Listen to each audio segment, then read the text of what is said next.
So we're going to have a couple of conversations today, ideally around, first off, mainly, and this is stemmed from the fact that today we've had one of the first, like a bad day, isn't it? It's been not a long day. It's been a long day mentally. Yeah. So that has sort of stemmed off an idea of, you know, when you're in a small office environment, which a lot of people will be, even in big office environments or wherever, in work generally, you know, the idea that how do you cope with the people you work with when you're close to them, when you're not close to them, what are the implications of that, like are we going mad about it? So we'll talk a bit about that. I think that'll lend itself nicely to then maybe having a chat around how some of the implications of that lead into things we talk about with happiness and how you can try to achieve that yourself, and whether we kid ourselves into thinking that we are or that we aren't or whatever, and sort of exploring that in a bit more detail. And then probably end just on how we've been tackling some of this in a more behind the scenes type feature of going, we're trying to create content, we're trying to push content. We've recently now got a podcast which has had about 4 people listening to it, which is amazing. Gone viral. Viral, yeah. But it's almost, you know, you kind of don't care about that. You just want to give people the options, don't you? Some people prefer to read an article, some people prefer to watch a video, some people prefer to listen to my lovely Welsh accent. And what accent have you got? Some would say northern. Northern, just northern. It's just northern. Yeah. You're very non-Welsh accent. Good. So that's where we aim to cover. So let's talk about today. And for whatever reason, let's give some context to this. So we work in a relatively small office. Yeah. We all get on really well. Yeah, we've known each other for a while. I'd say Yeah. the background to our relationships outside of work is, I'd say, quite strong ones. Yeah. I can see, like, we've always had this very, very close friends. Yeah, your daughter's going to be my flower girl at my wedding. Yeah. We game all the time together. We are big gamers, yes. Gamers. And then there's the relationship with you that Sam and I have with Sam, is that I've known Sam for 15, 16 years, I'd say. Yeah. He's my best mate's dad, best mate from school, kind of grew up with. He's his dad. That's how I kind of known Sam. Yeah, and he was one of the first people I met in recruitment and trained me and made me the okay recruiter that I am today. Yeah. So yeah, well, I think the point is we all know each other, we all get on well, which can be positive and negative. So when we tend to work long hours, average 10 to 12 hours a day, which we can talk about work-life balance, etc. later, but generally we see each other, and this is a common thing, isn't it? People say this all the time, I see you more than I see my fiancée. I see you more than I see my daughter. Yeah, and it's like, is that on a very deep level, is that wrong in terms of society has got it wrong, i.e. the way that we built society is fundamentally, potentially wrong. Yeah. By that very statement of you see me, like nobody should see me more than anybody else. Like you don't want to see me, then your daughter. Well, I said this. I think once she was born, I actually remember having the conversation. I think the first or second week back after I was from paternity, definitely not maternity. Yeah, I had the conversation at the time. Was that I had this weird feeling of something's not right, that I not have to come to work, but you come to work and you spend 10, 12 hour days there, and I go home, I see her for a couple hours, get up, and that's Monday to Friday. And I see her over 5 days, probably, 10 hours? That's what I see you in a day. Now, yeah, I like you, you're a really good friend and everything, but I'd probably rather bring my daughter. And it was that weird paradox of why do I spend all this time at work but never a time with my family? And it never crossed my mind before, because obviously you go through life and we've kind of touched it before, you come to go. And then you suddenly get to the point where when I had a daughter, I was just like, why? And it almost felt wrong, like I was doing something wrong, but then you look around, that's how everyone is. Yeah. That's how life goes. It's just really weird for me to come to the realisation that when she was born, it just was that feeling of going, it was torn between the whole like spending time at work. You have to do it, and I said that everyone else is doing it, etc. But you then get to the point where you're just like, well, is that right? But then everyone else is doing it. Well, this is kind of what I'm saying about whether society as a whole has got it wrong, is because you said interestingly there, well, you don't have to, but you do have to. So I think we did a video on happiness. No, I think it was the work-life balance one, and we were saying how much. Well, you have to go to work in order to earn money. Probably, like 95% of the population in the UK, for example, have to go to work to earn money. You have to earn money in order to pay for a roof over your head, and in order to pay for the fundamental things that you need to stay alive, basically. Yeah. So you can't not go to work, and most jobs will require you to work at least a minimum of X amount of hours. So no matter how you set yourself, if you're like, I want to be a really aspirational person in a career, then I'm obviously going to spend more time on the career than I can with a family, and you can try and find a balance, etc. But even if you're the kind of person, and there's nothing wrong with this, of going, I want to do as minimal amount of work as possible, that's still a pretty hefty amount in order to pay for what you need to survive, and especially, I think this is what we mentioned in the other video, support your family. Yeah, I think I touched on it then in that video, is that it's that, I think I used the phrase like spinning the plates. Yeah. Is that you sit there most days, and ideally you spend every single day at home with your family, you've got money galore in the bank, and life's great. The realistic situation comes to is what you kind of touched on there, that everyone has to work to provide a family. Now for me, I'm not a materialistic person, I'm not after a lavish lifestyle. I just want a better lifestyle for my family. Now that's obviously all relative to certain people, but for me that means a house, not a big house, just a house in a nice area, which the schools are alright for my daughter, and that's pretty much it. And enough money for us to have nice things. And I mean, yeah, not lavish. Yeah, it's just it's nice. The ability to say, go to a zoo as a family, or a day out and not have to go, oh, can we afford the ice cream for the daughter? And those small things which are just comfortable. And that's the way I see it, and just being in a situation where everything's comfortable, everyone's happy, etc., etc. But you also said, in an ideal world, you'd be at home and spend all the time with your family. So that kind of leads me to the point that I said in that other video, was money does buy you happiness. Yeah.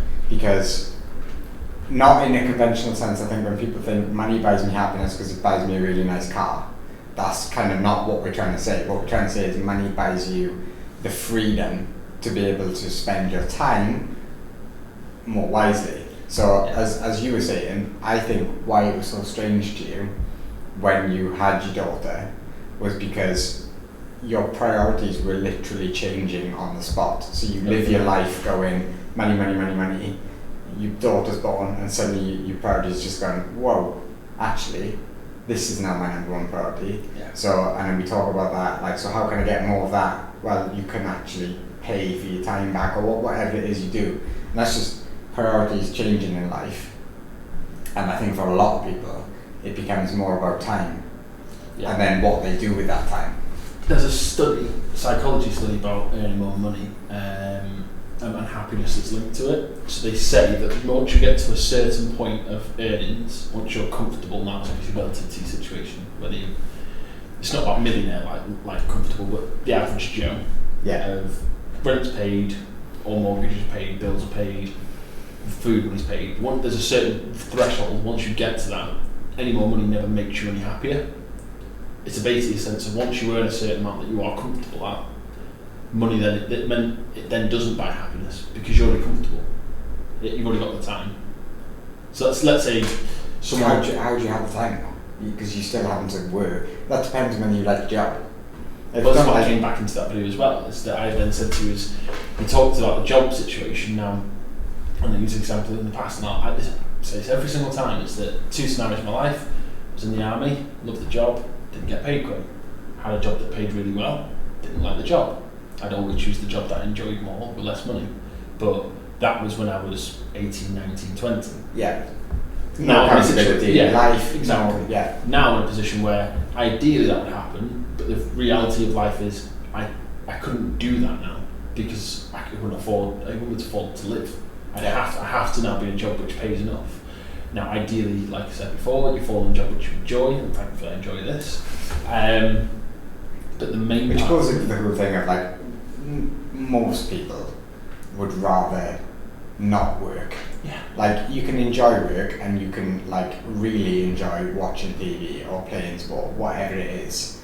Like you have to be really lucky, or maybe not lucky, but like really clever with how you approach life in order to fall into something. I've always said to you, so we mentioned earlier, big into gaming. So my dream job would be like a games producer or something, like a director of game and be like the person who decides what's going to happen in that game.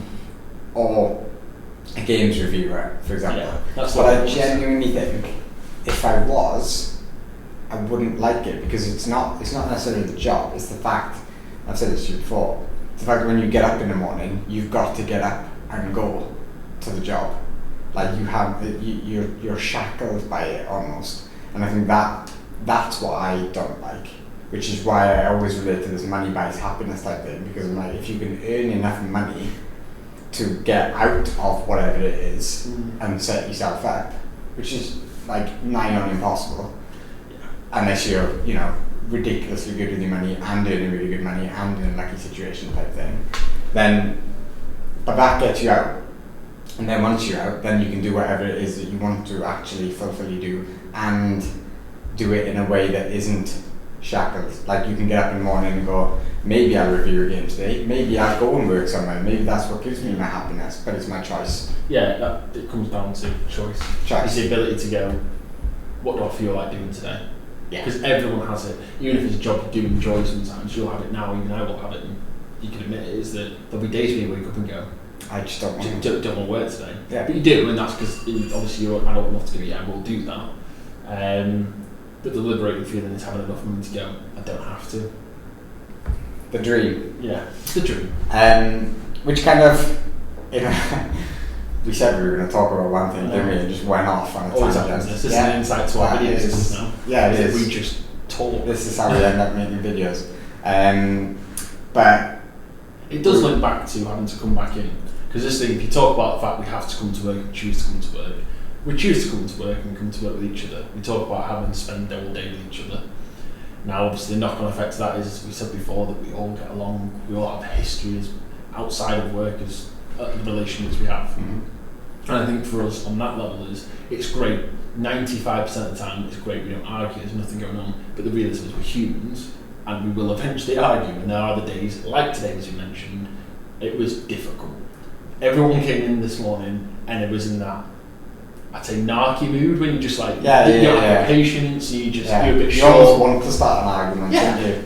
Yeah, I mean, for me, I was obviously with the daughter situation, I'm still recovering from a really bad night earlier this week where she just didn't sleep. Yeah. There's no sleep at all, and I've been trying to catch up each night on it.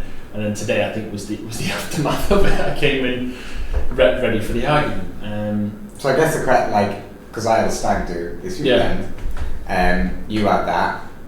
Sam was pretty fine and okay. Yeah, I mean, he's obviously been back Birmingham Tuesday, there and back for the day. Yeah, a lot of travel. Leeds yesterday. I've done a lot of meetings. But then, so the question becomes, how do you control that scenario? Because in a small scale environment, you can kind of handle it, and if you all know each other. Yeah. As soon as you start scaling that to a lot of people, that can very, very quickly become something horrifically toxic. It's just one bad day. In a sales environment, if you've got one person in a team who is toxic in that team, then you're doomed. Like if that person comes in a negative environment, if that person is an influencer in that team of how those sales are going, and they come in negative, you've not lead that team. Yeah, no, it's true. Yeah, I think for me all it takes is it just takes one bad day. Senior manager, whoever it may be, and like I said, I've had this myself previously, is that if someone could just have a bad day, come in, instead of waking up alongside the bed. Take me for example, coming in this morning, having not slept much this week and blah blah, it was very easy for me and you to start a little bicker. It's nothing serious, we don't mean to take it to heart or anything, but there was still a bicker from it. Now if you take that onto what you talk about there, scaled, so say it's a 50 people in the company, and you've got CEO director walks in, face on him, and it's just like, oh god, and everyone in the office can feel that. You talk about toxic, it's like woof, straight away, and it goes down to micro teams of 5 to 10 maybe, just a team inside a bigger company. I've seen it as well. One person on the team, when you're all really pally, etc., and there's one person on the team who's not great, and you go, oh, even if it doesn't flatline you, you can still have that feeling going, oh. So I guess the important thing from it then is, like you said, like everybody has a bad day. So I think identifying it as that person's just having a bad day is a legitimate thing, because that does happen, and sometimes you just don't get enough sleep or whatever. And do you kind of accept that as an organisation of going, that's going to happen every now and then? But then you have to obviously be very careful with that, because that could lead to, well, it's just a bad day, it's just a bad day. But what if it's not? What if it's something, a deeper underlying reason, whether that be something really serious like a mental health thing or something, or whether it be something nothing to do with that, you know, and that person just doesn't want to be there, for example, and they're going to create a toxic environment. It's going to happen. Yeah, I mean, along those lines is that you talk about, so people, the reasons why they're like that are fine. I think it comes down to the individual essentially, is what's that individual like, because personally I talk about this morning coming in now, I think that's mainly because I'm able to do that with you and Sam because of the relationships we have. Would I do that in a company where it feels more like a colleague environment? Yeah, exactly. You probably wouldn't. If it's more of a colleague environment as opposed to your mates, then you probably hide it a bit better. But some people don't.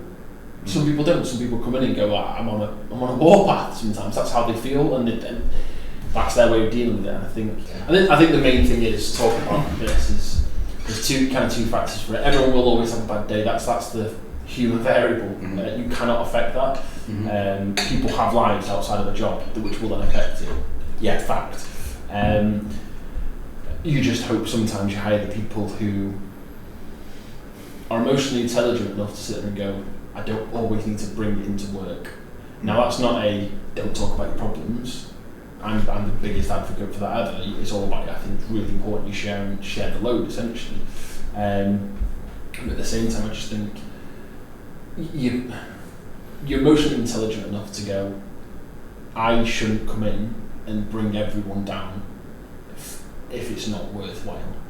Because I think, and it's not as black and white as this, and I could talk for half an hour about the ins and outs of this conversation, because it's easy to generalise, but there are so many variables. But all in all, I think it's a case of just sitting there and going, right, is this something that's worth affecting the team over? Now, I do want to clarify, that's not me sitting there saying if really serious issues at home are going on, or mental health issues, don't bring it up.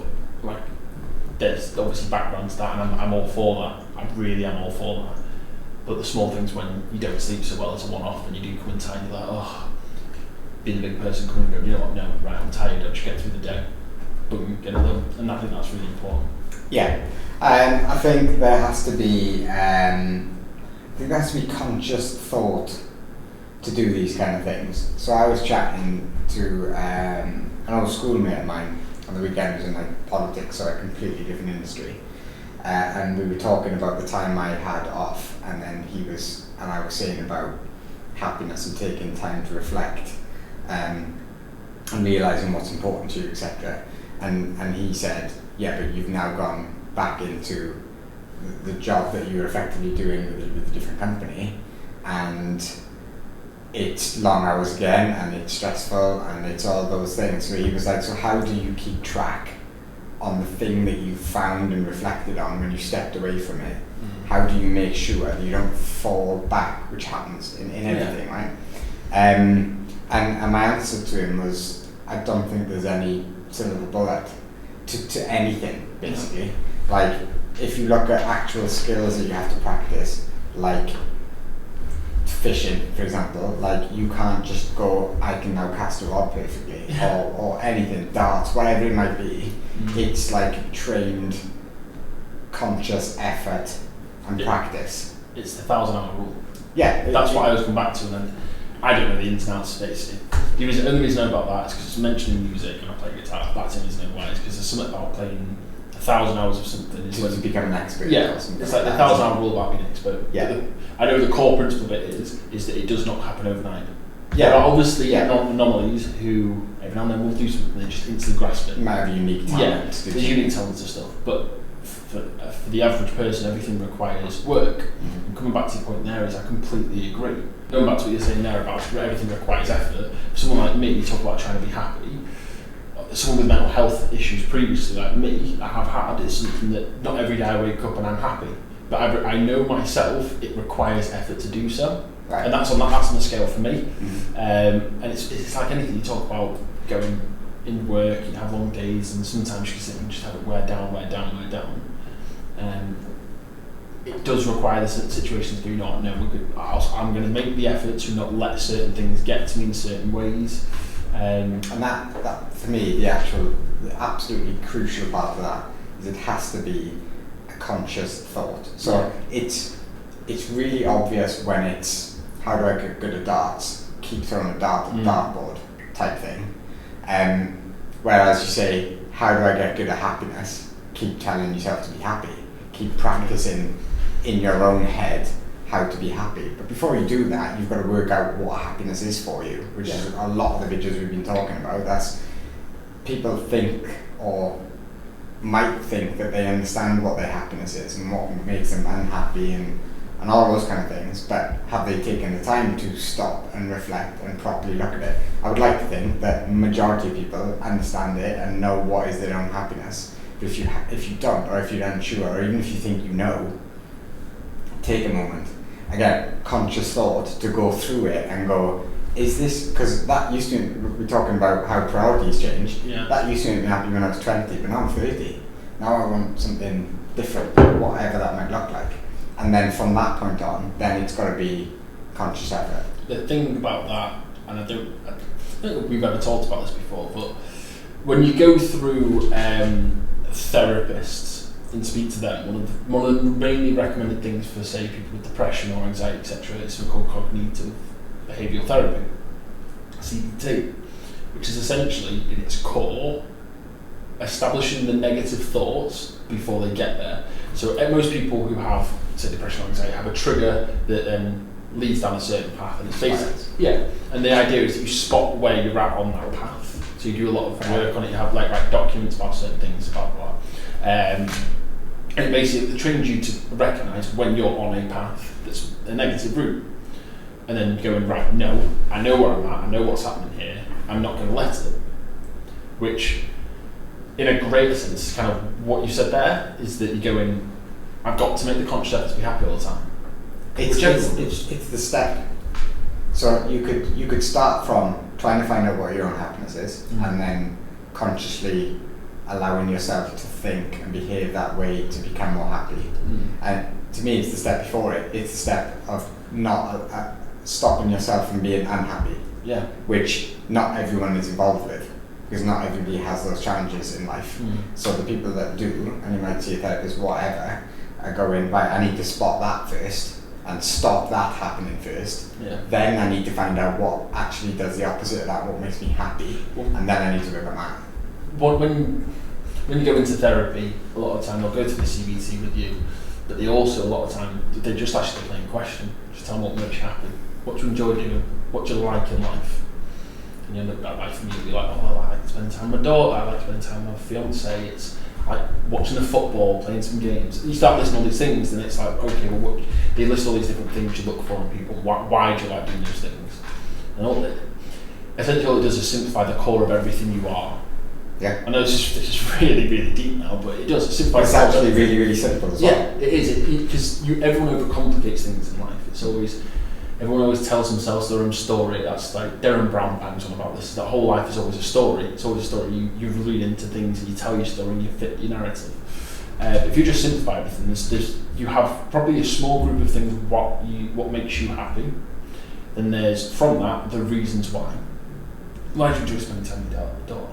Because I like the fact it's pride, it's happiness that comes from it, etc. There's these different reasons, and you go, well, they're the things you need to focus on. What else in life can give you them as well? So what else can give you pride? What else can give you love? So when you go out for a romantic meal with your fiancée, and then you sit there and you go, oh, I love you, and she goes, I love you too, and you go, well, this is nice. It's the love, it's the affection, whatever it may be. Not everyone's like that. So we break it down. What emotions do these things make you feel? And that's what happens. You go through it on therapy. These are the things I like doing. Why do I like watching football? Oh, well, I like the emotional investment I have in something, and I like the ups and downs. It's not always great. It's not always great.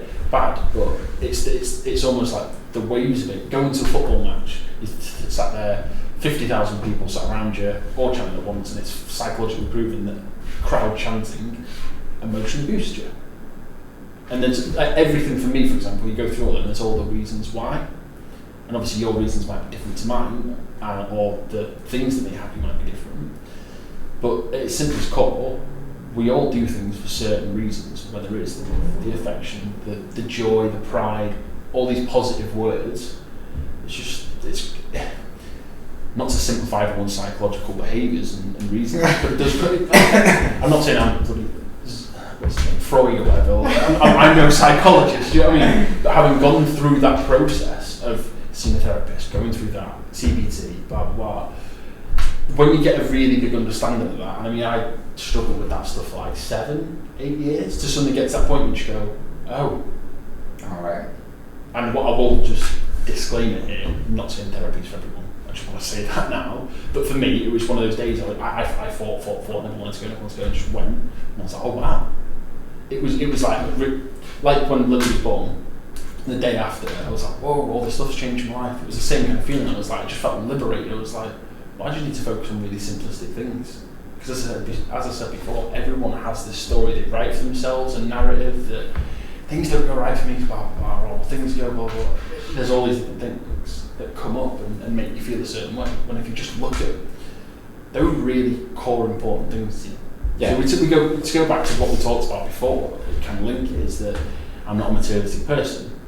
Whereas there might have been times when I had good money and just bought something for the sake of it that was materialistic, and I realised that wasn't fulfilling any happiness. That was almost people pleasing. This is really deep now, but it's the whole thing of going, I buy this for I don't know, social status. Yeah, social status. It's like why do we do certain things, blah blah blah. And it goes, well, actually, you just bring that back to a really simplistic level. I could spend that money on a day out for me, my fiance, my daughter. You could go into like social media influences on this. I was going to say when we break it down into what part are you on, do you need to work out what happiness is to you, even if you think you might know what it is? Are you unfortunate enough to be at this point where you need to stop unhappiness and then go to working out what happiness is, but then also, and this is this next bit that I think that people miss, is that how do I continue to tell myself that is my happiness and therefore execute against that to continue to be happy? So it's all amazing to work out, and I think that's brilliant to go, what makes me happy? Spending time with my daughter, yeah, but why? And then breaking that down and then going, but what else gives me that emotion? And going into that. And then for me then, the next most important part is going, how do I continually execute against that in order to continue to be happy? That's the hardest part.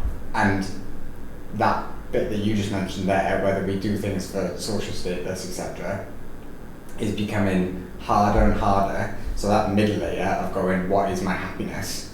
I think a lot of people, that's why I said it earlier, a lot of people think that they know what their happiness is because they scroll through it every night.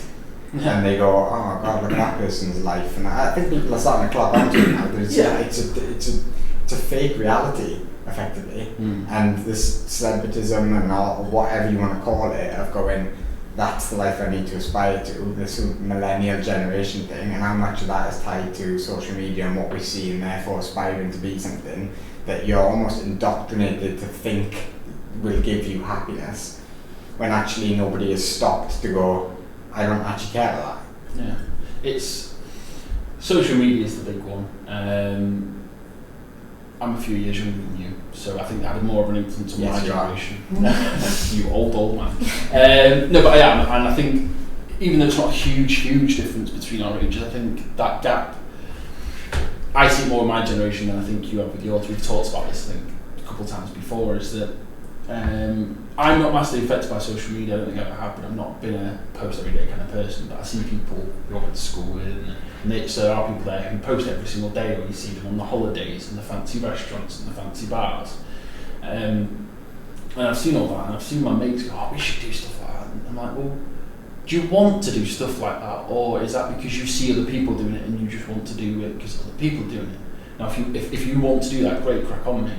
That's the way I see it. It's like if you generally want to do that, great, but never do anything just because you've seen someone else do it, and then you're like, oh, we need to do that. And I don't think they consciously think, well, I've seen that person do it, so therefore I'm going to do it. No, that's what I think it's the subliminal messaging, like that indoctrination of, like you say, you don't post on social media every much, but it's not necessarily about that. It's about how much you view content, and not like constantly. It's just in our lives constantly. We can't stop now. Like I was waiting for the lift the other day, I pulled my phone out and flicked through my phone because I can't wait 3 seconds for a lift.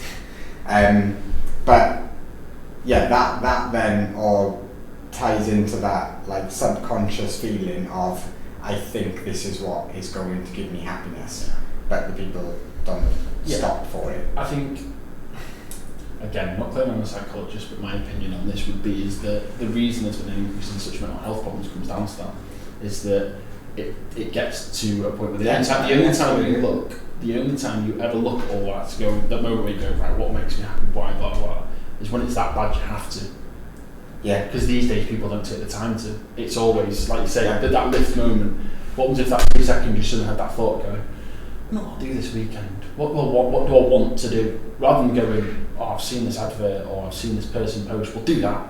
Do you know what I mean? It's like, instead of being your own conscious thought, or subconscious thought from what you've experienced, it's a triggered thought from seeing something. Do you know what I mean? Yeah. So as opposed to going, right, stand there in the lift and go, right, okay, what do I want to do? I'm not playing my Xbox in a while, I'll buy a game and play Xbox this weekend. Instead, you might see someone and go, oh, I've just seen that person's at that bar. We should get to that bar. Do you know what I mean? That the difference there is the thought you'll generate yourself is very different to the one that's triggered by someone else. Yeah, absolutely. And I think that has an even bigger impact on the younger generation, because I think what you like as a kid, you want to please everybody, you want to be in the group, you don't want to get bullied, like all these things exist. And you tie social media into that, it just becomes an absolute minefield, because then you're pleasing on a completely different level. Well, you reach us further.